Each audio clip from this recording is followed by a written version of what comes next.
Capítulo 13. Fora de casa. Enquanto isso, os anões estavam sentados na escuridão em silêncio absoluto. Comiam pouco e pouco falavam. Não podiam calcular a passagem do tempo e mal ousavam se mover, pois o sussurro de suas vozes ecoava e ressoava no túnel. Se cochilavam, acordavam na escuridão e o silêncio ainda persistia, sem trégua.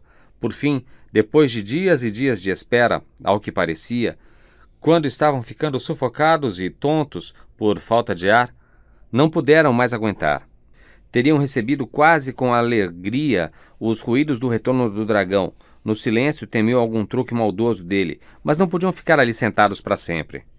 Thorin falou. "Vamos tentar abrir a porta", disse ele. "Preciso sentir o vento em meu rosto ou morrerei. Acho que prefiro ser esmagado por Smaug ao ar livre a ter de sufocar aqui dentro." Assim, vários dos anões levantaram-se e foram tateando até o ponto onde estivera a porta, mas descobriram que a extremidade superior do túnel fora destruída e bloqueada por rochas partidas. A porta jamais seria aberta de novo, nem por chave nem pela mágica a que uma vez obedecera. "Estamos presos", gemeram eles. "Isto é o fim. Morreremos aqui." Mas, de alguma forma, justamente quando os anões estavam mais desesperados, Bilbo sentiu o coração estranhamente leve, como se lhe tivessem tirado um fardo de sob o colete. "Vamos, vamos", disse ele, "enquanto há vida e esperança, como costumava dizer meu pai. A terceira vez vale por todas. Eu vou descer o túnel mais uma vez. Já fiz aquele caminho 2 vezes, quando sabia que um dragão estava na outra ponta. Então vou arriscar uma terceira visita quando não tenho mais certeza. De qualquer maneira, a única saída é por baixo. Acho que desta vez todos devem vir comigo." No desespero, eles concordaram e Thorin foi o primeiro a dar um passo à frente, colocando-se ao lado de Bilbo. "Agora tenham cautela", sussurrou o hobbit, "e sejam tão silenciosos quanto possível. Pode não haver nenhum Smaug lá embaixo, mas também pode haver. Bom, vamos correr riscos desnecessários." Foram descendo, os anões sem dúvida não se comparavam ao hobbit em seu caminhar furtivo e ofegando e arrastando os pés produziam ecos que amplificavam os ruídos de forma alarmante. Mas, embora Bilbo amedrontado parasse de quando em quando para escutar, nenhum ruído vinha lá de baixo. Quando julgava que estavam perto do fundo, Bilbo colocou o anel e foi em frente, mas não precisava dele. A escuridão era completa e todos estavam invisíveis com ou sem anel. Na verdade, estava tudo tão negro que o hobbit chegou à abertura inesperadamente. Apoiou-se no vazio, tropeçou e caiu para a frente, rolando de cabeça para dentro do salão. Ficou ali deitado com o rosto virado para o chão, sem ousar se levantar ou mesmo respirar, mas nada se movia. Não havia nenhum vislumbre de luz, a não ser o que lhe pareceu quando finalmente abriu os olhos, um brilho fraco acima dele e distante na escuridão, mas certamente não era uma faísca de fogo de dragão, embora o fedor quente do dragão fosse intenso no lugar, e o hobbit sentisse em sua boca o gosto do pavor. Por fim, o Sr. Bolseiro não pôde mais aguentar. "Maldito Smaug, seu verme!" gritou ele numa voz aguda. "Pare de brincar de esconde-esconde, dê-me uma luz e então venha me devorar, se é que pode me pegar." Ecos fracos percorreram o salão invisível, mas não houve resposta. Bilbo levantou-se e percebeu que não sabia em que direção voltar. "Agora eu me pergunto que droga de jogo Smaug está jogando", disse ele. "Não está em casa neste dia, ou nesta noite, ou o que quer que seja. Se Oin e Glóin não perderam suas pederneiras, talvez possamos conseguir um pouco de luz e dar uma espiada. Que a sorte mude." "Se Oin e Glóin não perderam suas pederneiras, talvez possamos conseguir um pouco de luz e dar uma espiada antes que a sorte mude." "Luz!" gritou ele. "Alguém pode acender uma luz?" Os anões, é claro, ficaram muito alarmados quando Bilbo caiu com um baque dentro do salão. Ficaram encolhidos, um bem junto do outro, exatamente onde ele os deixara, na ponta do túnel. "Psiu! Psiu!" sussurraram eles, quando ouviram sua voz. E, embora tenha ajudado o hobbit a descobrir onde estavam, demorou bastante até conseguir arrancar mais alguma coisa deles. Mas, no fim, quando Bilbo começou a bater com os pés no chão e a gritar "Luz!" com toda a força de sua voz aguda, Thorin cedeu e mandou Oin e Glóin pegarem as mochilas na outra ponta do túnel. Depois de um tempo, Um brilho trêmulo mostrou que os dois estavam voltando, Oin com uma pequena tocha de pinheiro acesa e Glóin com mais um feixe de tochas sob o braço. Rapidamente, Bilbo dirigiu-se até a porta e pegou a tocha, mas não conseguiu persuadir os anões a acenderem outras ou a juntarem-se a ele. Como Thorin cuidadosamente explicou, o Senhor Bolseiro continuava a ser oficialmente o ladrão e o investigador da expedição. Se queria arriscar-se com a luz, isso era problema dele. Esperariam no túnel por um relatório seu. Assim, sentaram-se perto da porta e ficaram vigiando. Viram o pequeno vulto escuro do hobbit caminhar através do salão, erguendo a luz tênue. Uma vez ou outra, enquanto ainda estava perto o suficiente, percebiam reflexos de um tilintar de metal quando o hobbit tropeçava em algum projeto de ouro.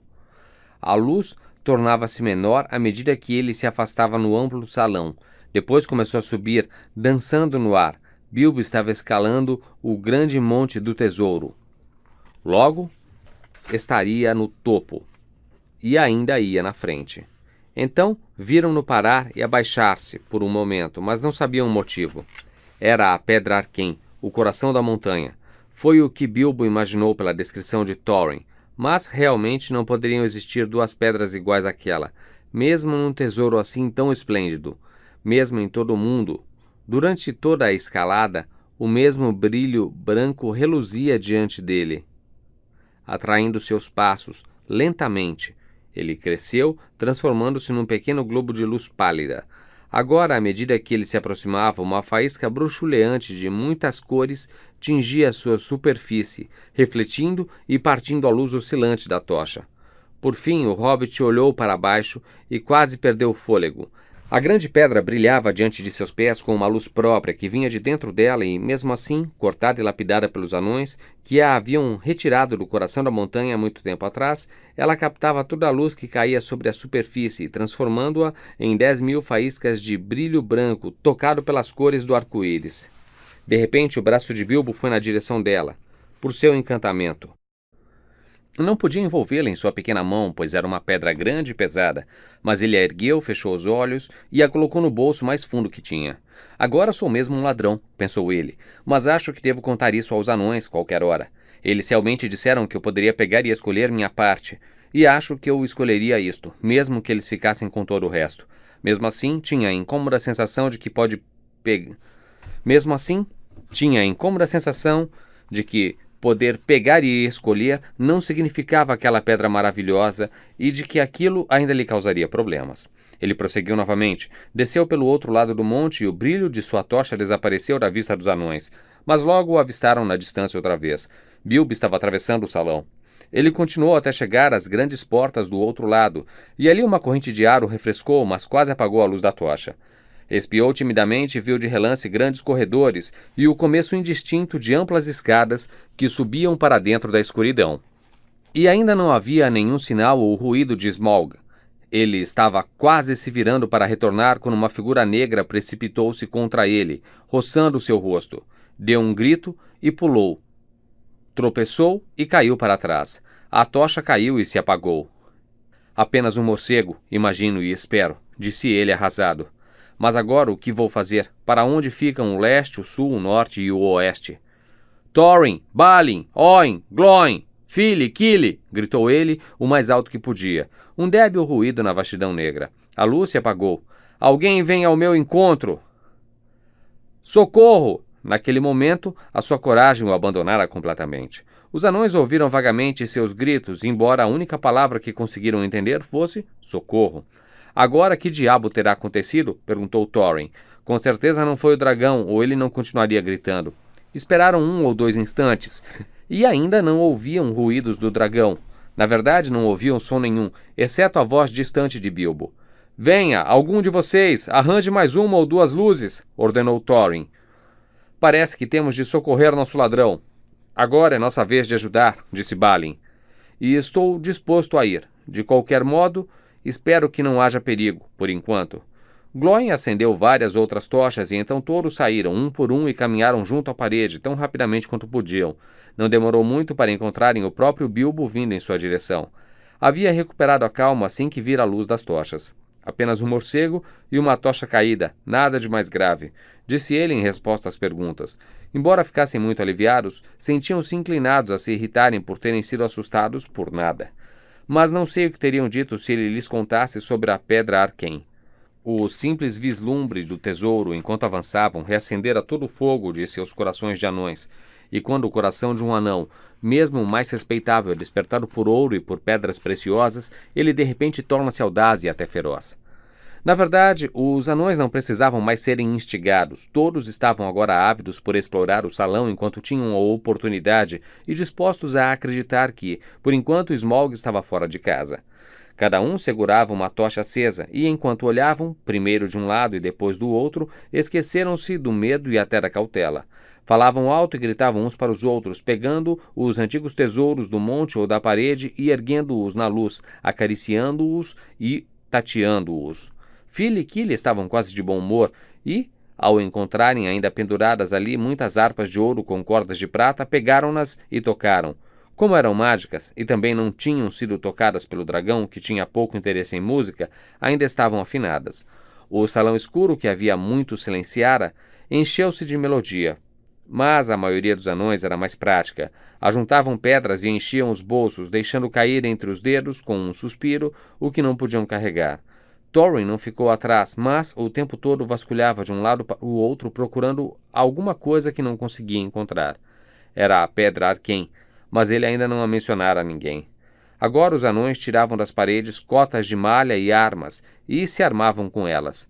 Thorin realmente parecia um rei, vestindo uma cota de anéis folheados de ouro com um machado com um cabo de prata num cinto incrustado de pedras escarlates. "Senhor bolseiro", gritou ele, "aqui está o primeiro pagamento de sua recompensa. Tire seu casaco velho e vista isto." Dizendo isso, vestiu em Bilbo uma pequena cota de malha feita para algum jovem príncipe élfico de outrora. Era de um aço prateado que os elfos chamam mithril, e vinha acompanhada de um cinto de pérolas e cristais. Um elmo leve de couro estampado, reforçado na base com aros de aço com pedras brancas incrustadas na borda, foi posto na cabeça do hobbit. "Sinto-me magnífico", pensou ele, "mas tenho a impressão de que minha aparência é meio ridícula. Como ririam de mim lá em casa, na colina? Mesmo assim, gostaria de ter um espelho à mão." Apesar de tudo, a mente do Sr. Bolseiro não ficou tão cativa do feitiço do tesouro como a dos anões. Muito antes que eles ficassem cansados de examinar as peças, ele se cansou. Sentou-se no chão e, nervoso, começou a se perguntar qual seria o fim daquilo tudo. "Eu daria grande parte dessas taças preciosas", pensou ele, "para poder beber um gole de alguma coisa estimulante nas tigelas de madeira de Beorn." "Thorin", disse ele em voz alta, "e agora? Estamos armados, mas de que serviu qualquer armadura diante de Smaug, o temível? Esse tesouro ainda não foi reconquistado. Ainda não estamos procurando ouro, mas um modo de escapar. Já arriscamos a sorte tempo demais." "Você fala a verdade", respondeu Thorin, recuperando o bom senso. "Vamos, vou guiá-los. Nem em 1000 anos eu esqueceria os caminhos deste palácio." Chamou então os outros. Eles se reuniram e, erguendo as tochas acima de suas cabeças, passaram pelas portas escancaradas, não sem antes lançarem para trás muitos olhares cheios de cobiça. Cobriram os brilhantes, cotas de malha com as velhas capas, os elmos reluzentes com os capuzes rasgados, e um a um foram caminhando atrás de Thorin, uma fileira de pequenas luzes na escuridão, detendo-se frequentemente para escutar, temendo mais uma vez ouvir algum rumor da chegada do dragão. Embora todos os velhos ornamentos estivessem deteriorados e destruídos, e embora tudo estivesse imundo e estragado pelas idas e vindas do monstro, Thorin conhecia cada corredor e cada curva. Subiram longas escadas, viraram e passaram por longos caminhos largos, ecoantes, viraram novamente e subiram mais escadas e depois mais escadas ainda. Estas eram lisas, cortadas na pedra viva, largas e belas, e para cima os anões continuaram, sem encontrarem nenhum sinal de coisa viva, apenas sombras furtivas, fugindo diante da aproximação das tochas que tremeluziam nas correntes de ar. Apesar disso, os degraus não haviam sido feitos para pernas de hobbits, e Bilbo já sentia que não poderia prosseguir quando, de repente, o teto tornou-se alto e distante, além do alcance da luz das tochas. Podia-se ver um brilho fraco, branco, vindo de alguma abertura em cima, e o ar tornava-se mais leve. Diante deles, a luz fraca atravessava as grandes portas que pendiam, queimadas e retorcidas de suas dobradiças. Esta é a grande câmara de Tror, disse Thorin. O salão dos banquetes e conselhos. Agora o portão dianteiro não está muito longe. Atravessaram a sala arruinada. Mesas apodreciam ali. Cadeiras e bancos jaziam de cabeça para baixo, chamuscados e deteriorando-se. Havia crânios e ossos no chão em meio a jarros, tigelas, copos de chifre. Enquanto atravessavam novas portas na extremidade oposta, um ruído de água chegou aos seus ouvidos, e a luz cinzenta de repente ficou mais intensa. Ali está a nascente do rio corrente, disse Thorin. Dali ele corre para o portão. Vamos segui-lo. De uma abertura escura numa parede de rocha saía uma água borbulhante que corria rodopiando por um canal estreito, entalhado e tornado reto e profundo pela habilidade de mãos antigas. Ao lado corria uma rua pavimentada com pedras, larga o suficiente para comportar muitos homens lado a lado. O grupo correu pelo caminho, fez uma curva ampla e eis, diante deles, a plena luz do dia. À frente erguia-se um arco alto que, mesmo gasto, estilhaçado e enegrecido como estava, ainda exibia os fragmentos de antigos entalhes. Um sol nebuloso enviava sua luz pálida por entre os braços da montanha, e raios de ouro caíam no pavimento da entrada. Um bando de morcegos assustados em seu sono pela fumaça das tochas passou numa rajada acima deles. À medida que iam para a frente, seus pés escorregaram nas pedras, lisas, viscosas devido à passagem do dragão. Agora, diante deles, a água caía ruidosamente para fora e descia espumando na direção do vale. Jogaram as tochas no chão e pararam para observar com olhos deslumbrados. Haviam atingido o portão dianteiro e avistavam um vale. Bem, disse Bilbo, nunca esperei que um dia estivesse olhando para fora desta porta, e nunca esperei ficar tão feliz em ver o sol de novo e sentir o vento em meu rosto. Mas, este vento está frio. E estava. Uma brisa fria soprava do leste com uma ameaça do inverno próximo. Rodopiava acima e ao redor dos braços da montanha, entrava no vale e suspirava por entre as rochas. Depois da longa estada nas sufocantes profundezas das cavernas assombradas pelo dragão, tremiam ao sol. De repente Bilbo percebeu que estava não só cansado, mas também morrendo de fome. Parece que a manhã está chegando ao fim, disse ele, e, portanto, acho que é mais ou menos a hora do desejum, se é que há algum desejum. Mas sinto que a soleira da porta de Smaug não é o lugar mais seguro para uma refeição. Vamos para algum outro lugar onde possamos nos sentar tranquilos por algum tempo. Certíssimo, disse Balin, e acho que sei que caminho devemos seguir. Devemos ir para o velho posto de sentinela no canto sudoeste da montanha. A que distância fica? Perguntou o Hobbit. A 5 horas de marcha, penso eu. Será um caminho difícil. A estrada que sai do portão ao longo da margem esquerda do rio parece estar toda destruída. Mas olhem lá embaixo. O rio faz uma curva abrupta para o leste através de vale, em frente à cidade arruinada. Naquele ponto, havia outrora uma ponte que conduzia às escadarias íngremes, que subiam pela margem direita, e depois para uma estrada que levava ao Morro do Corvo. Existe, ou existia, uma trilha que saía da estrada e subia até o posto. Uma escalada difícil também, mesmo se os antigos degraus ainda estivessem lá. Céus, resmungou o Hobbit. Mais caminhada e mais escalada sem desejum? Fico me perguntando quantos desejuns e quantas outras refeições nós não perdemos dentro daquele buraco horrível, sem relógio e sem tempo. Na verdade, 2 noites, e o dia entre elas havia se passado. E não totalmente sem comida, desde que o dragão esmagara a porta mágica, mas Bilbo perdera a noção do tempo. E, por ele, podia ter sido uma noite ou uma semana de noites. Vamos, vamos, disse Thorin rindo. Seu humor começara a melhorar novamente, e ele remexia as pedras preciosas em seus bolsos. Não chame meu palácio de buraco horrível, espere até que ele esteja limpo e redecorado. Isso não vai acontecer até que Smaug esteja morto, disse Bilbo sombrio. Enquanto isso, onde está ele? Eu daria um bom desejum para saber. Espero que não esteja em cima da montanha nos observando. Aquela ideia perturbou muito os anões e eles rapidamente decidiram que Bilbo e Balin estavam certos. Temos de nos afastar daqui, disse Dori. Sinto-me como se os olhos dele estivessem atrás de mim. É um lugar frio e deserto, disse Bombur. Pode haver algo para beber, mas não vejo sinal de comida.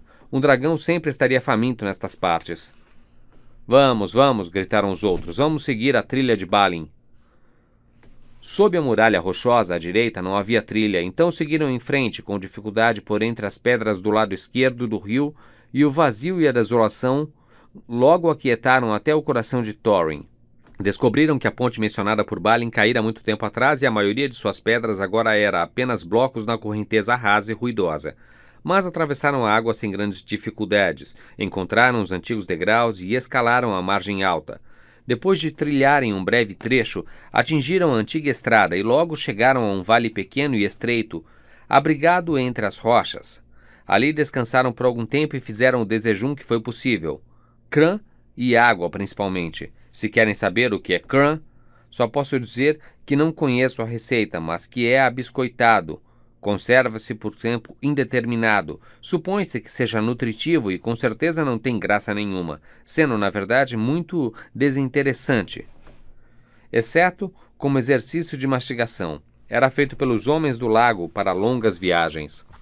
Depois disso, prosseguiram outra vez. Agora a estrada rumava para o oeste, abandonava o rio, e a grande saliência do contraforte sul da montanha aproximava-se cada vez mais.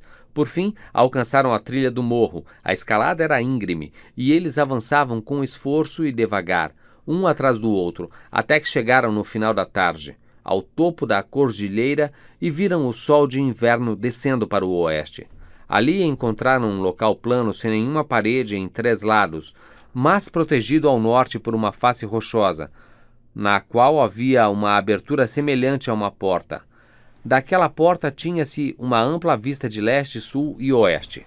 Aqui, disse Balin, nos dias antigos costumávamos sempre manter vigias, e aquela porta lá atrás conduz a uma câmara cavada na rocha, construída aqui como guarita. Havia vários lugares como este ao redor da montanha, mas parecia haver pouca necessidade de vigilância nos tempos de nossa prosperidade, e os guardas ficaram acomodados demais, talvez.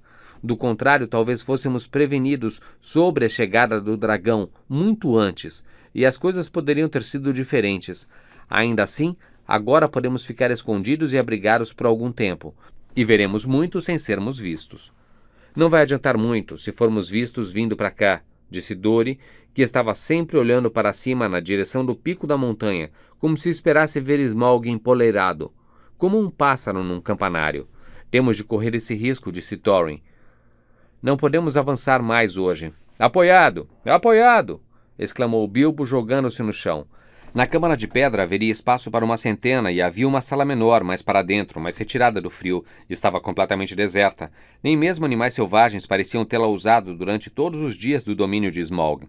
Ali colocaram seus fardos e alguns jogaram-se no chão e imediatamente adormeceram.